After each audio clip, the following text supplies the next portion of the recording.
Goed, ons gaan aan met ons lesings. Vandag is 2 Oktober 2025, lesing 47 van die Groot Johannes Evangelie boek 3. En ons het nou gister gesien die gesindheid van die heidense man en sy dogter. En ek het nou heeltyd 'n Q daar gesien en Q-ram gelees, maar dis eintlik ou-ram. En dit kry ek nou nadat ek tereggewys is daarop, want ek het 'n onderwyseres vir 'n vrou. En sy het vir my daarop gewys en ek is dankbaar daarvoor. So is o-ram en ou-ram eintlik. So ons gaan aanhou met Matthahel wat nou aan hulle afgedeel is deur Yeshua self om 'n leidsman vir hulle te wees. Ons het die laaste hoofstuk wat hy verduidelik, hoofstuk 90, waar al hierdie heidense gode vandaan kom, in opsomming is maar net eienskappe van die een ware God, wat later aan deur mense verander is in afsonderlike gode, en die is toe aanbid. Hoofstuk 91, Matthahel as afbreker van die heidense tempelmure. En waar is hierdie tempelmure? Die tempelmure is in hierdie ou man en sy dogter. Dit is die mure van Jericho wat ek en jy moet afbreek in ons eie innerlike. Dit is die mure wat die kerk vir jou gebou het. Daai mure is inligting, dis kennis, dit is rituele, dit is dinge wat ons gaan doen het, omdat ons nie van beter geweet het nie. Maar daai tempelmure moet afgebreek word. Byvoorbeeld, die kinderdoop is so 'n tempelmuur wat 'n heidense oorsprong het. Paasfees, Kersfees, soos ek julle gister verduidelik het. Alles is tempelmure van heidenisme wat afgebreek moet word in ons, sodat die volle waarheid in ons kan groei. Ons kan nie waarheid kry as daar nog heidense gebruike en vals Christelike gebruike in ons lewens is nie. Daarom word ons by Dogter van Sion baie kwaadlik geneem deur die mense, omdat ons standvastig staan teen al hierdie verkeerde gebruike. Alles wat nie met Yeshua te doen het nie, alles wat meer of minder is nie binne sy orde nie. Gaan ons lees. Matthahel kom toe weer na my, Yeshua, toe en vra of hy met sy gegewe uitleg van die name van die heidense gode wel reg gedoen het, of dat dit miskien te vroeg gebeur het. Ek, Yeshua, sê, o glad nie. Dit het inderwaarheid baie goed gegaan, en jy het daardeur nou werklik met min woorde meer gedoen vir die verdwyning van die duistere heidendom, as menige wyse leraar in vele jare. Want as jy 'n mens verstandig en wys wil opvoed, moet jy eers alle ou domhede by hom laat verdwyn. En dit is so belangrike verse, hoekom ek het verdik het. Want jy kan nie 'n mens wat nou in hierdie ou heidense domhede, of in die domhede van die vals Christendom is, of in die domhede van die vals Israelietedom, ongelukkig het ons dit, en dit is ons broers, ons regsgesinde, stabiele, opregte boere en Afrikaners wat daarin vasgevang is. Daai domhede moet eers verdwyn. En hierdie domhede is gewoonlik die moeilikste goed om by hulle uit te kry. En dit is omdat hy ons vissers van mense gemaak het. Stel dit die vis voor wat jy eers moet skoonmaak. Jy moet eers sy kop afsny, dit is sy verstand. Dan moet jy sy binnegoed uithaal, dis al die gemors wat hy opgegaar het van kleins af wat verkeerd is. En dan eers, na die skubbe en die vinne wat hom in hierdie see van mense ronddryf of laat beweeg, as dit alles afgesny is, kan jy en ek hierdie vis na die rooster van die Vader Yeshua se liefde bring. En dan kan ons die vis geniet. En dit is wat Philadelphia Ark is 'n plek waar wêreldse visse inkom, wat alreeds party is al sonder kop, party het nog sy kop, sy vinne en sy skubbe aan, Party se binnegoed is nog in, ander se binnegoed is uit.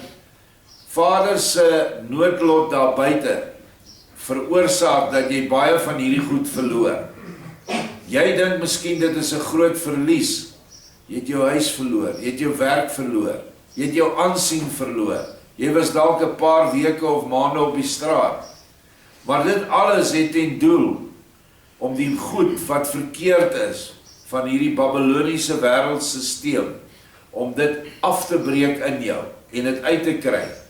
En dan bring Vader julle hier na hierdie plek toe, omdat ek nie my eie evangelie verkondig nie, ek lees net wat Joshua hier vir ons gee, word jy nou gevul met die waarheid.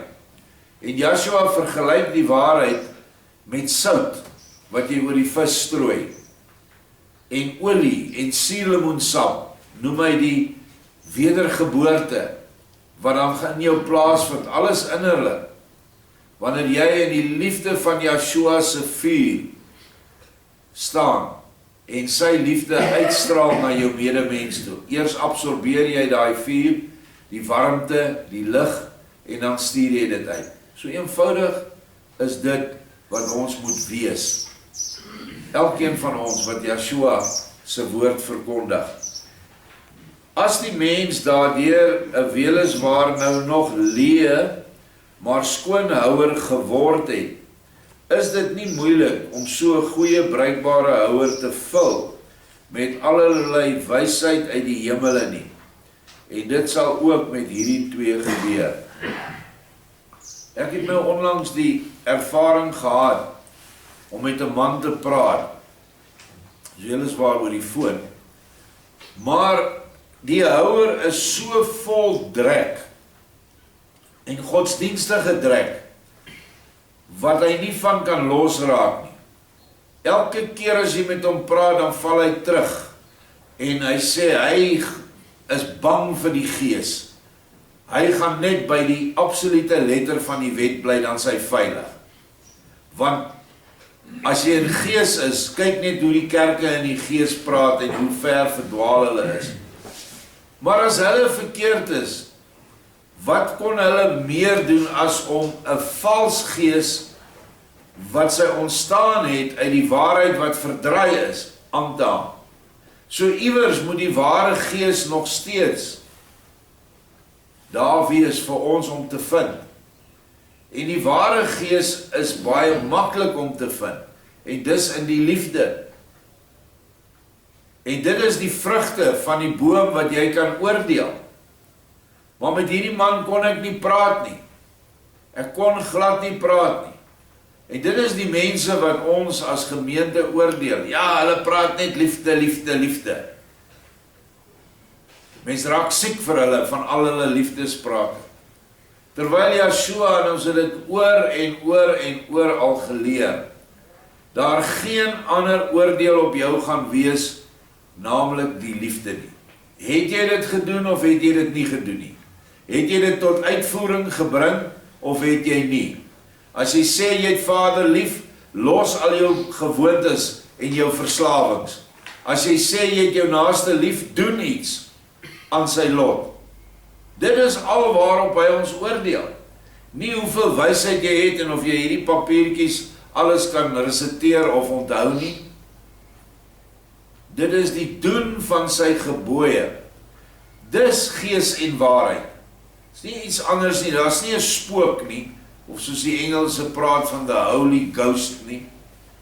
Dis nie 'n heilige spook nie. Die gees van waarheid is die liefde in jou hart, wat na waarheid hunker, en wat jou dryf om werke te doen. Dis al. Waarom nuttelose sabbate leeg te lê, soos wat mense dink dis wat jy moet doen, om die nuttelose vleesbesnydenis te verhef na iets wat dit nie is nie, naamlik iets wat nodig is vir jou redding. Al hierdie ander gebruike wat mense hoog ag, en hulle kom nie by die liefde uit nie, beteken niks. Wat van 1700 jaar wat verby is, se mense wat nie die Sabbat gehou het nie, maar wel die Sondag in die Romeinse kerk, wat nie die regte name gehad het nie, die verkeerde name, wat allerhande verkeerde feeste gevier het, is hulle nou allemaal verdoem vir die hel, het daar nie een in die hemelpoorte ingegaan nie. Dit kan tog nie wees nie, want ons Vader is genadig, en hy sien misleiding aan, en vir die misleides, is hy altyd daar met sy genade. Die misleiers gaan hulle lot ook kry aan die ander kant, en dis nie mooi nie. Maar ons almal was misleides. Almal van ons, behalwe nou baie jong mense, wat die voorreg gehad het om nooit in 'n kerk te wees nie. Ons was almal in die kerk. En ons moes daai kerk afskud. En dan sê jy vir jou kinders, ja, maar die kerk is verkeerd, dan sê hulle, maar pa, jy het my groot gemaak in die kerk. Dan is dit moeilik om vir hulle dit te verduidelik. Want dis die afbreek van tempelmure, heidense tempelmure, dis wat ons moet doen. Ek sê vir jou, hierdie twee, dit is Oran en Helena, sal nou in 'n kort tydjie sonder moeite mense word, waaroor my hart meer vreugde sal hê, as oor 10.000 Judeërs, wat hulle self volgens Moses, as baie regverdig beskou, maar as mense onbekender vir my hart is, as hulle wat eers oor 1000 jaar op aarde gebore sal word. En ek kan nie anders te om hier die vergelyking wat hy gebruik, te betrek op ons Israeliet bewegings in die land. Nie al die Israeliet bewegings is verkeerd nie, net die Israeliet bewegings wat Yeshua ontken, of wat sy goddelikheid afskakel of tot niet maak, is hulle wat dan gewoonlik so vastklou aan die wet van Moses, en hulle hou hulle die hele dag besig met om nie die wet te oortree nie, en bewaar jou siel as jy in hulle geselskap een van die wette oortree. As jy net verkeerd praat, as jy nie die regte Hebreëse woord sê by waar het moet hoort volgens hulle nie, dan het jy alle, kan ek maar sê, hel van voor. So ons het nog steeds dieselfde ding as wat Yeshua gehad het met die 10.000 Judeërs wat aan die tempel vastgeklou het, en daai tempel was al lankal nie meer Moses die inhoud van die tempel was nie Moses se wette nie. Nie een van daai fariseërs het meer in Moses se wette geglo nie. Hulle het in hulle eie mensgemaakte wette geglo, want dit het vir hulle geldelike en ander voordeel gebring. Net soos vandag ons dit ook maar oral sien in die kerklike gemeenskap. Maar hier is nou twee heidene wat heeltemal van buite afkom. Ons het gelees hoe hulle afgode vereer het, en hulle herken vir Yeshua. En Yeshua sê nou duidelik dat dit vir hom baie, baie meer werd is, hierdie twee mense, as 1000 ander wat die wet van Moses onderhou. Dit is erg, as ons dit vandag vir ons volk wil sê, want hulle gaan dit nie vat nie. En verder sê ek, Yeshua, vir jou, as jy ooit 'n vrou sou wou neem op aarde, neem dan vir Helena, maar dit is ver van my om jou dit te wil voorskryf. Jou eie hart sal jou dit wel sê, en dit sal jy dan ook volg. Ja, ek moet teruggaan, Helena in die vorige hoofstukke was so mooi, dat daai klomp manne wat by Yeshua gestaan het, selfs die ou man Sirenius, hulle kon hulle oë nie van haar afhou nie. Sy was beeldskoon. En hier kry ou Matahel, wat nou nog 'n week terug nog in 'n rowerspelonk mense aangeval het, deur Yeshua bevry is, kry hy 'n vrou wat deur Elohim vir hom aangewys word. Want dis wie Yeshua is Elohim, God. Wat 'n wonderlike voorreg vir die man, na al die swaar kry.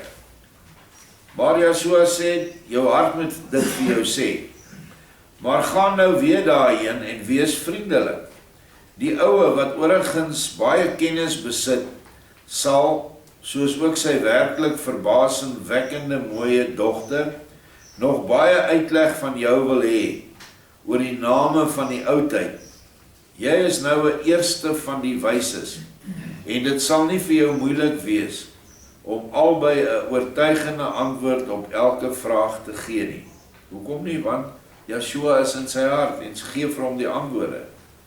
Tevens sal so 'n gesprek ook op die Romeine 'n goeie indruk maak, en daardeur sal die eerste werktuie gelewer word, vir die afbreek van die mure van die talle heidense tempels, en daardeur sal, hoewel nog altyd met baie inspanning, binne enige tientalle jare, groter resultate onder die heidendom tot stand gebring word, as wat andersins nouweliks in 1000 jaar beoog sou kon word. In die nag bly dit altyd moeilik om oor die lig te preek. As 'n mens egter die dag bereik het, dan is enige leer oor die daglig onnodig, want die dag gee dan al die lig van self. Nou wie is die dag? Is Yeshua. Wanneer jy in Yeshua is en hom erken wie en wat hy is, dan is dit baie maklik om in die lig te bly, want hy is die lig. Maar die mense wat Yeshua nie het nie, al het hulle dan die Christendom soos hy vandag aangebied word, is in die nag, en dit is moeilik om vir hulle hierdie lig te gee. Dit is moeilik om Yeshua se lering wat hy gebring het, vir mense te bring wat vasgenaal sit binne in die wet. Ons het dit al baie probeer, ons het mense gehad hier by die gemeente wat weggebreek het, alles oor die wet. Dit was so erg geweest toe ons nog in ons jong stadium was, dat die mense nie eers 'n ligskakelaar wil aansit nie. Maar dan werk jy.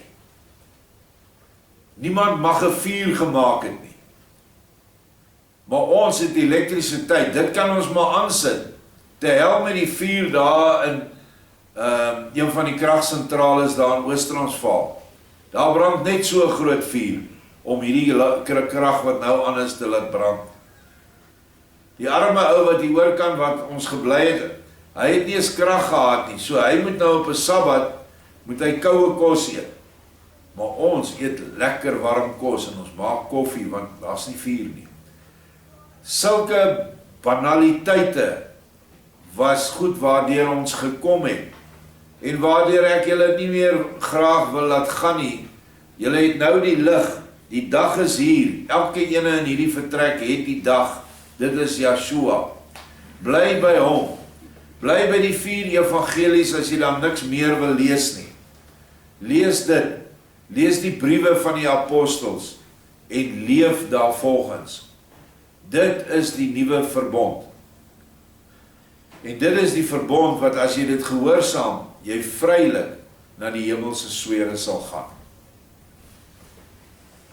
Hy sê, die ouwe sal egter met baie gewigtige vrae by jou kom, en daarom is dit jou gegewe en ook baie belangrike antwoorde, dit is jou gegewe om baie belangrike antwoorde te gee. Gaan dan nou in my naam en doen jou werk goed. So hier word hy uitgestuur as 'n werkende apostel. Ons almal sal jou bespreking baie aandagtig volg, en ek sal daarvoor sorg, dat ook die wat verder wegstaan, jou kan verstaan.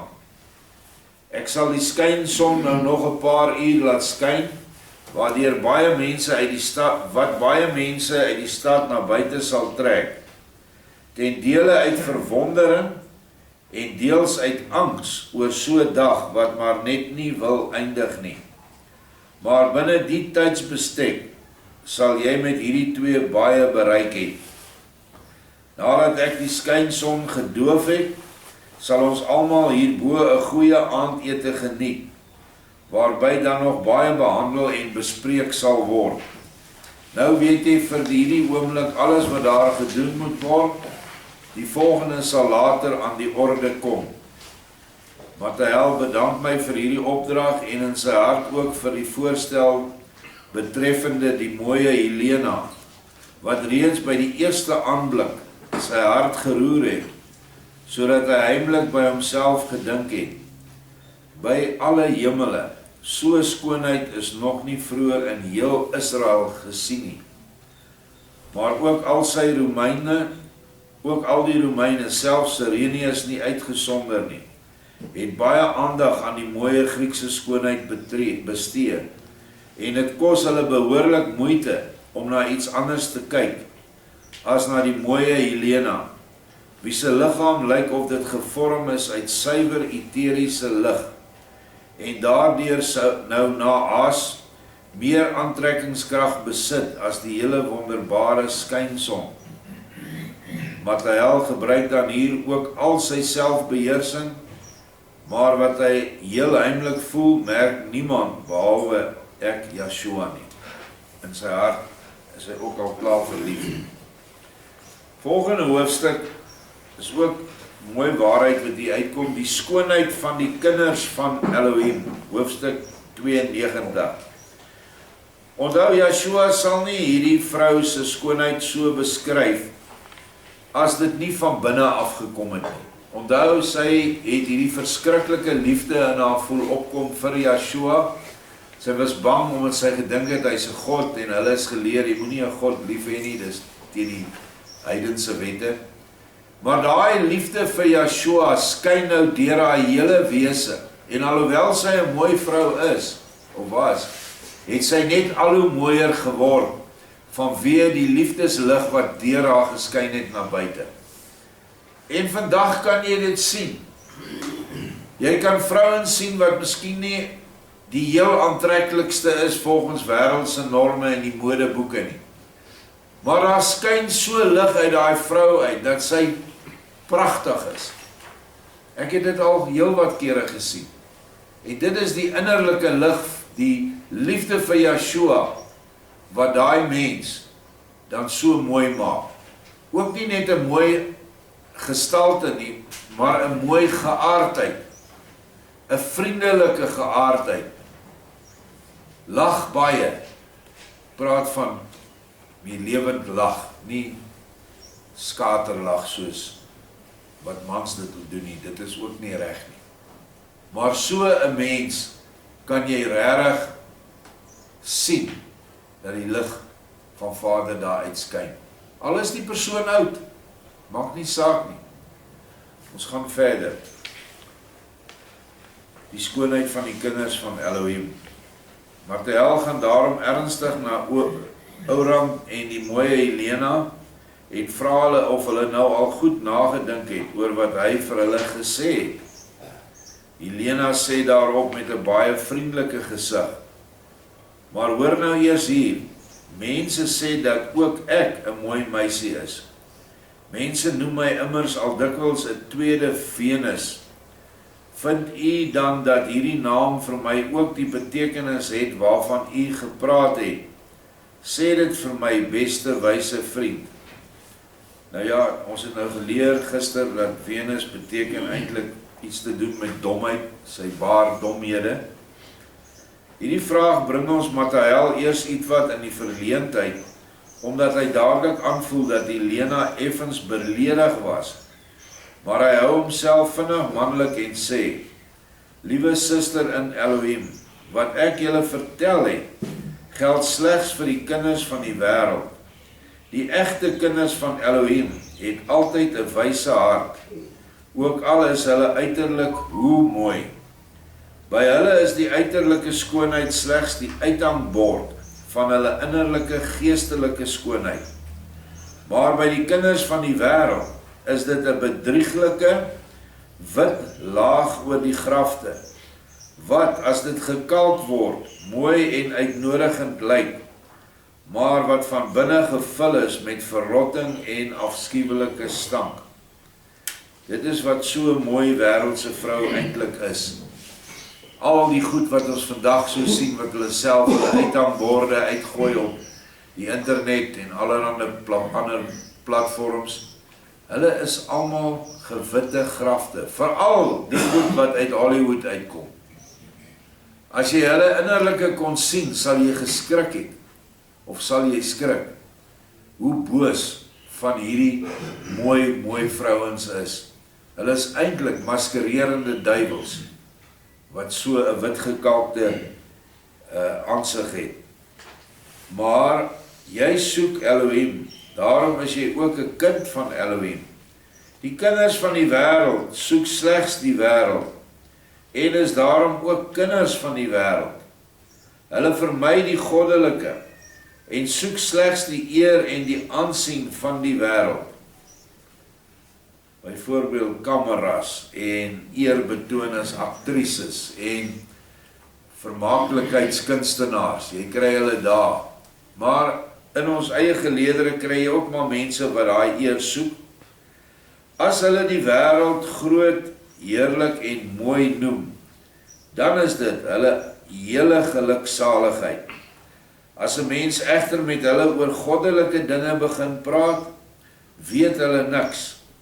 En om hulle skande te verberg, om hulle met allerlei wêreldse klatergoud, met arrogansie en met hoogmoed en vervolgings met toorn, haat en hoon, alle wysheid wat uit Elohim in die harte van die kinders van Elohim gegiet word.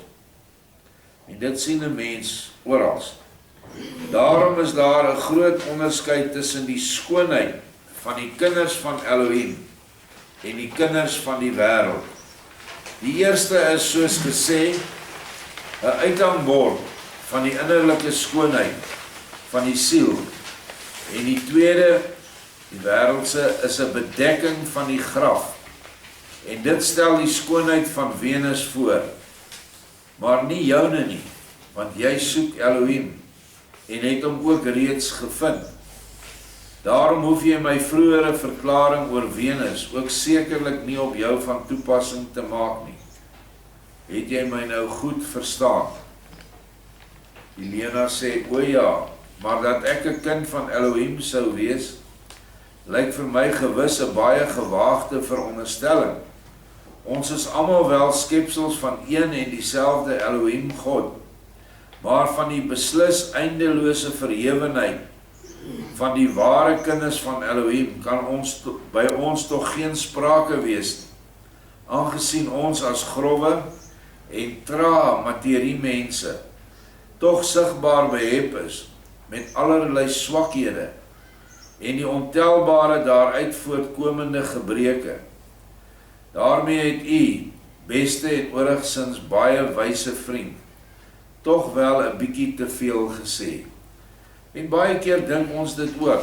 Ons is so in die wêreld dat ons nooit kan dink dat ons ooit 'n kind van God kan word nie. Moenie so dink nie. Dit is die duiwel wat dit vir jou in jou hart plaas. Dat hy juis die sondige kinders liefhet, wat hulle sonde herken, dit bely en dit aflê. Nooit dink dat jy onwaardig is om kind te word nie, of om kind te wees nie. Nou sê Mattheus vers 9, o glad nie, want kyk, dit wat ek jou gesê het, kom van die groot een, wat hy my geleer het, is en bly ewige waarheid.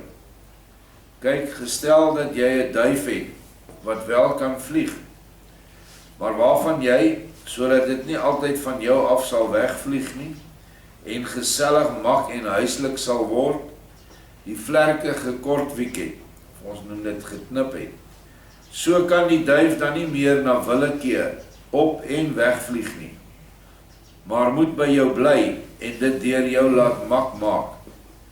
Sê nou eers of die duif, solang dit gekortwiek of geknip is, minder duif is as daarvoor, toe sy vlerke nog nie gekortwiek was nie.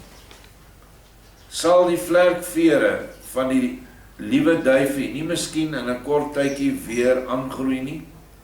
Ja, binne 'n kort tydjie sal die duif sy vleuels weer terug hê, en net so goed as voor die tyd kan vlieg, maar dit sal mak wees en graag by jou bly.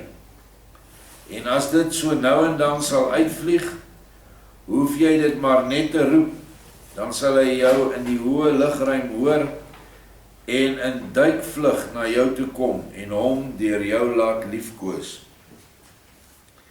Die kinders van Elohim het op hierdie wêreld ook baie swakhede, wat hulle erg belemmer, om hulle tot Elohim, hulle Vader, op te hef.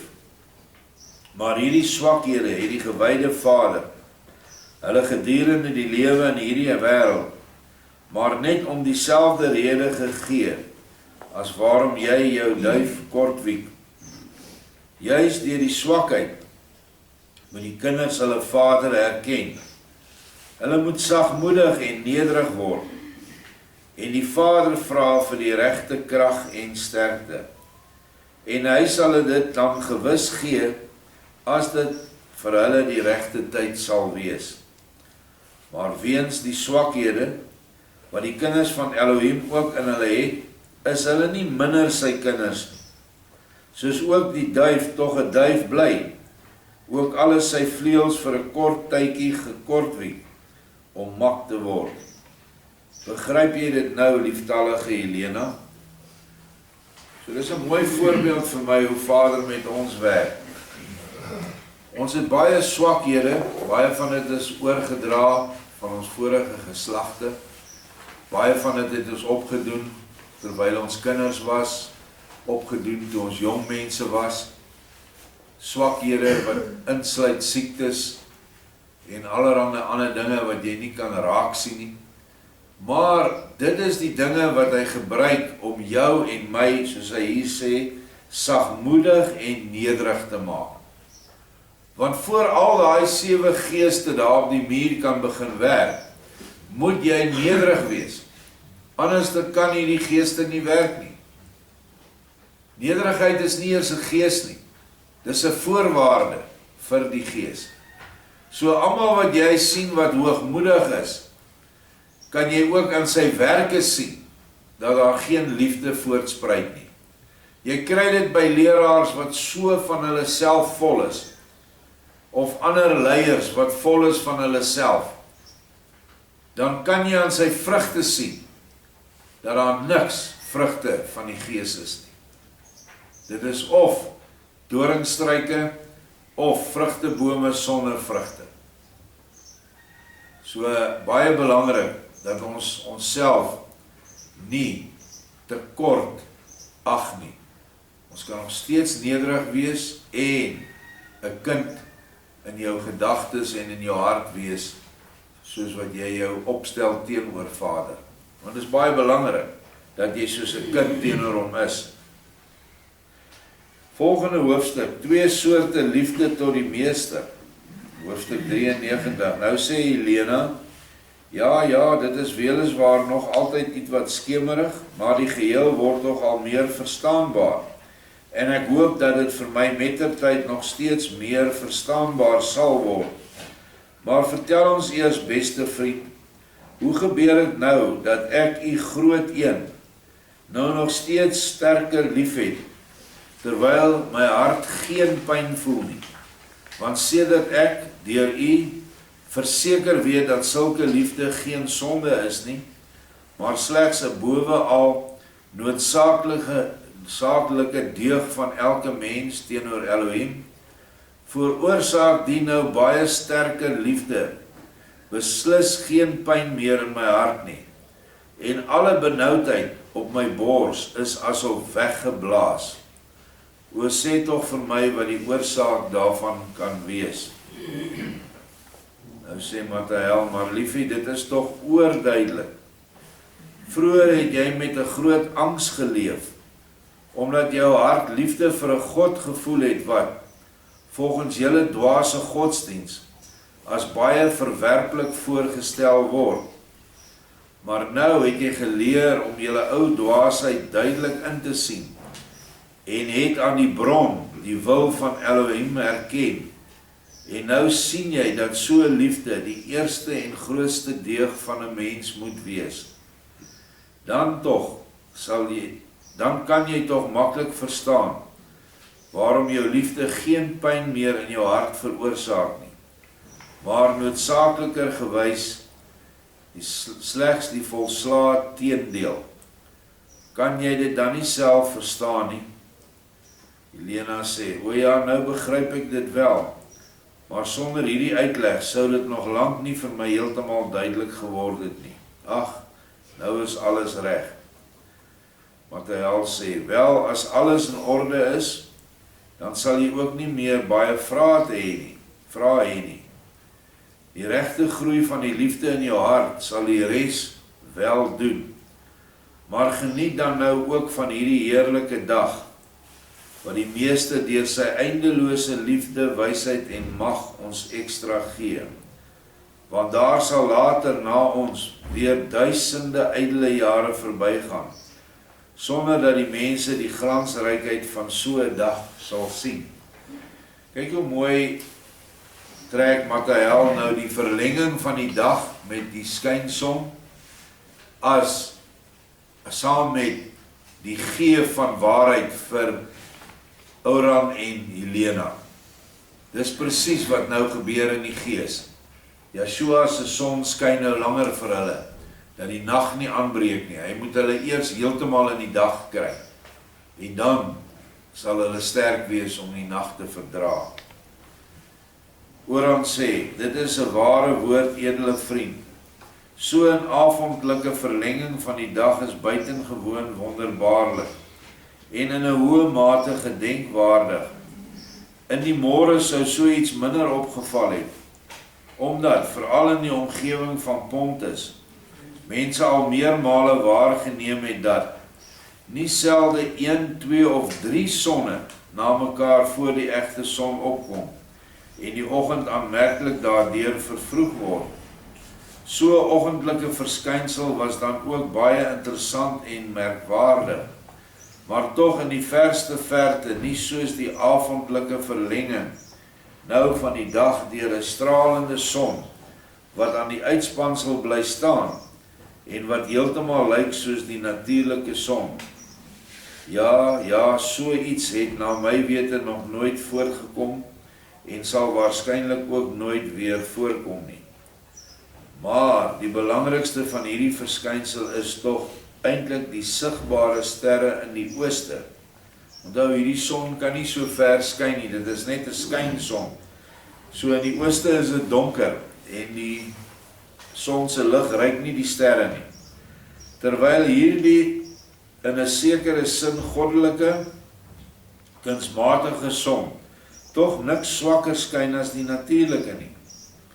Sê my eers, beste vriend, is dit werklik die natuurlike sterre, of is dit miskien ook skynsterre? Dit is weliswaar lankal tyd dat die sterre aan die hemel sou moet kom, maar waarom slegs in die ooste, en waarom nie aan die hele uitspansel?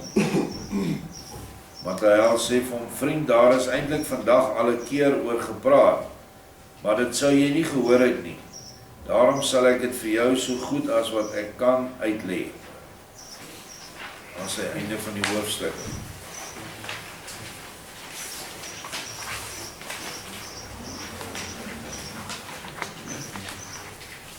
Ons gaan nou môre verder aan.